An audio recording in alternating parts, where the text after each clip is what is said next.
Voilà, donc là maintenant je vais vous parler de la suite ici. J'ai mis les murs, j'ai mis les murs ici. Et maintenant je vais mettre un peu quelques murs rideaux. Je pourrais venir directement donc dans Massing and Site et puis choisir ici mur rideau curtain wall et puis je vais prendre ça comme mur rideau par exemple. Je pourrais prendre autre chose aussi, tout ce qui est incliné par exemple, je pourrais le prendre comme mur rideau. Voyez-vous? C'est quand même assez complexe et puis très simple à faire.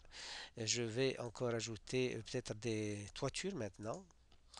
Roof, je vais prendre ça, puis je mets Create Roof. Je vais prendre ça, puis je vais mettre Create Roof.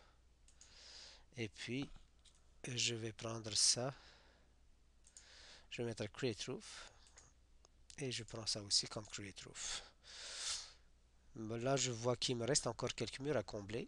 Je retourne vers Massing and Site, je vais mettre Wall, et puis je vais choisir le type de mur. Je prends par exemple celui-là, et je prends par exemple celui-là, et je prends celui-là.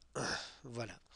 Je pense avoir fait le tour. Il me reste encore un petit quelque chose ici pour faire ça. Voilà, j'ai fermé tous mes volumes sont fermés. C'est quoi cette histoire-là? Je pense que ça va être un plancher. Voilà. Donc j'ai ça. Maintenant que j'ai dessiné donc ma volumétrie, je vais juste aller vers Massing Insight, éteindre ma masse un peu pour voir ça. Je pourrais éventuellement donc ajouter mon truc, mon, mon ombrage et puis je pourrais avoir donc ça comme ça.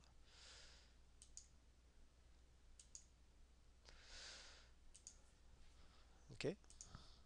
Et ce qui est intéressant ici, c'est que j'ai accès tout de suite à mes plans. Je prends au hasard n'importe quel plancher ici. Voyez-vous ce que j'ai? J'ai ça comme vue en plan. J'ai ça comme vue en plan et je vais donc aller la travailler un peu parce qu'il y a des choses qui apparaissent ici que je ne voudrais pas forcément voir. Donc je vais faire un peu de nettoyage sur cette vue-là. Je vais faire Fine ici. Je vais ajouter un peu de couleur. Et puis je vais aller vers View Properties et enlever, mettre un None ici. Et puis Default et Clip with Line. Je fais ça. Ok, ça c'est ma vue du quatrième étage. Je pourrais aller au hasard encore voir un peu le huitième étage. Et là également, je vais Fine, un peu de couleur, et puis View Properties, et Level 7 ici, None, et ajouter un petit quelque chose, enlever donc ça. Voyez-vous, ma vue en plan, elle est quand même juste. Les jonctions se font de façon juste également. Et voilà ce que j'obtiens. Bien sûr, ça c'est la toiture qu'on voit à l'arrière-plan.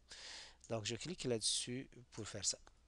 Ça, ce sont mes élévations. Vous aurez compris ça. Donc si je clique sur mon élévation, vous allez voir tout de suite que mon élévation, elle est bien faite. Elle tient la route. Je vais juste donc faire un petit travail de nettoyage. Ramener ça ici. Ramener ça ici. Juste un peu pour que le dessin ait un peu plus d'allure. Et c'est quelque chose que je devrais faire un peu dans toutes les vues. Donc voyez-vous, faire un petit peu de nettoyage, un petit travail de nettoyage comme ça.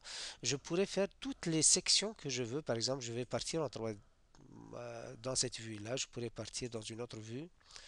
Voilà, celle-là, elle est un peu plus complète. Donc, je vais aller vers Fine, Shading with Edges. Là, je vois qu'il y a des choses qui apparaissent de l'intérieur. Comme tout à l'heure, je vais aller vers View Property. Et puis, j'enlève ce bouton-là. Je lui dis None. J'enlève No Clip ici. Clip with Line. Et voilà, le dessin est nettoyé. Donc, voyez-vous, je suis passé d'une vue 3D, je suis passé de cette vue-là que j'ai fait en 5 petites minutes. J'ai maintenant accès à mes plans, mes coupes, mes élévations. Si je faisais un WT, vous allez voir un peu tous les plans que j'ai fait en 10 minutes, voyez-vous. J'ai une vue 3D, j'ai une vue en plan, coupe, élévation 3D. J'ai également des quantités. Là également, ça va couper dans 5 petites secondes et je vous reviendrai la prochaine vidéo.